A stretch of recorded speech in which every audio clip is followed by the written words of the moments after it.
Yeah, so many of you are probably aware that we have a new section of the Escape Adulthood League that's not really fair to say new anymore because it's been going around for a while. The Adultitis-Free News. And Rachel and Jenna have been the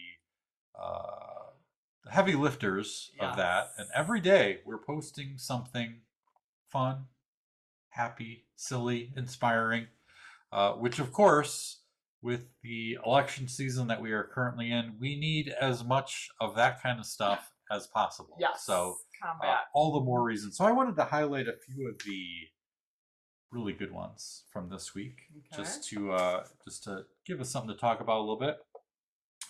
So, this first one is about great pumpkins in terms of large.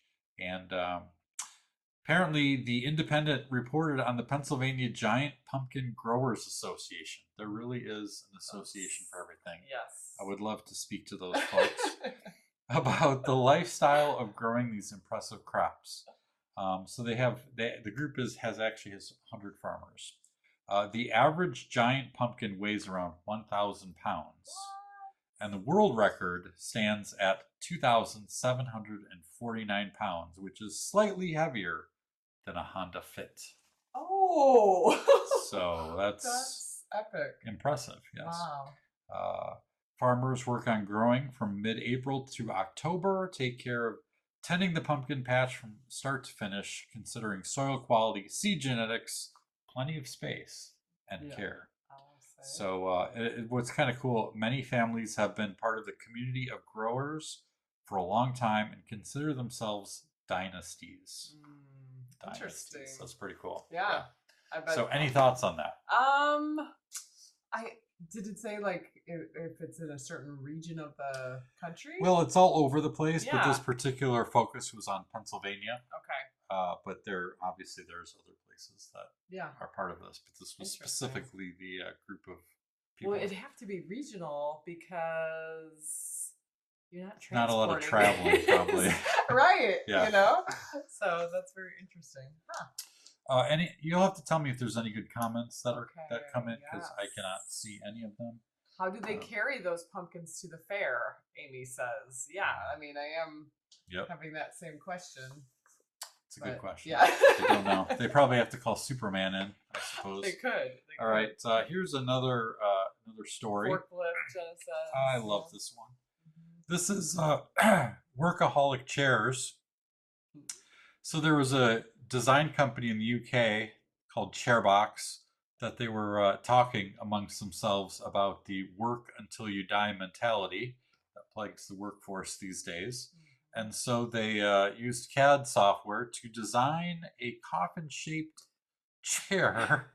Yeah, see that a little clearer. Coffin shaped. Yes. Yes. That kind of joked about needing to roll workers out once they expire. It's called the last shift office chair. So the guy was the designer. He said, if I die in this pose, they might have to bury me like that. And so it would be inconvenient to put him in a coffin.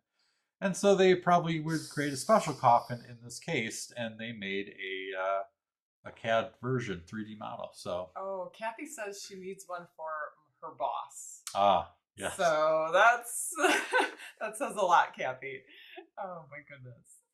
That's pretty good. I like a good, clever, I wonder if Jenna or Rachel could plop that picture, and maybe they already have in the comments, because I know the picture was priceless. Well, it's right here. Oh, it's right in the middle of us. Yes. Oh, I was looking over the comments. Welcome to the show, Kim, that we are now on our 116th episode of that. I was watching the comments so closely for you. One track mind, huh? Meanwhile, I just let someone in from the waiting room. Wow. So, there you go. You're like a superhero. I am. I am not. All right. I'm just Wonder Build. I got one more story here. Let's see if That's a good picture, by the way. Yeah, just go figure. This one is just a feel-good story. So this happened on Friday the 13th, flight from San Francisco to Houston. Okay. And we know in our flying travels that sometimes it's just a perfect storm of bad. Yeah. Right? Yeah, it doesn't take much So these days. these people found themselves in a delay because of an emergency medical landing. Okay? Right, So yeah. someone actually had to be taken off the plane in one of those coffin chairs. And they actually had to take him away on an ambulance. So it was pretty bad, right? Yeah. However, then because of that, it coincided with one of those delays where the flight crew can only fly for a certain number of hours. Yeah. So that pushed that back. So now they had to wait for a whole new flight crew to arrive. But what was cool is the pilot ordered 30 pizzas from a local pizza shop. Oh, because here's the thing. So the airline, and I'm going to give credit, this was United, I believe, United Airlines. They gave people vouchers for meals because it was going to be a delay. However, in small airports, and they don't always stay open very late. So there wasn't anything actually open to eat per se. So this pilot felt really bad. He ordered 30 pizzas from a local pizza shop and had them delivered to the gate, and then made sure all 150 passengers ate before he made himself a plate. And cool. they organized the people by seat number to make sure that everyone got some. And eventually, late in the evening, the replacement crew arrived and everyone was able to make their final destination to Houston. So that was pretty cool. That's awesome. You hear about people kicking down yard signs in their neighbors' yards. It's nice to have a story about someone who's actually helping sure people the get situation. Fed and eating last, even. Yeah. Wow, those little acts of kindness are pretty big. So that's a feel good story. Any comments on that at all, or anything I need to know? One about? For my boss, Kathy says. Still. Maybe a pizza. Yeah, would help. There you go. That might actually help her boss to be less coffin needing, is to have a pizza delivered. Coffin needing. Yeah. Yes. Yeah. Yes. Okay. That's well, so boss. Steven, always ready. He's always ready. You can count on him.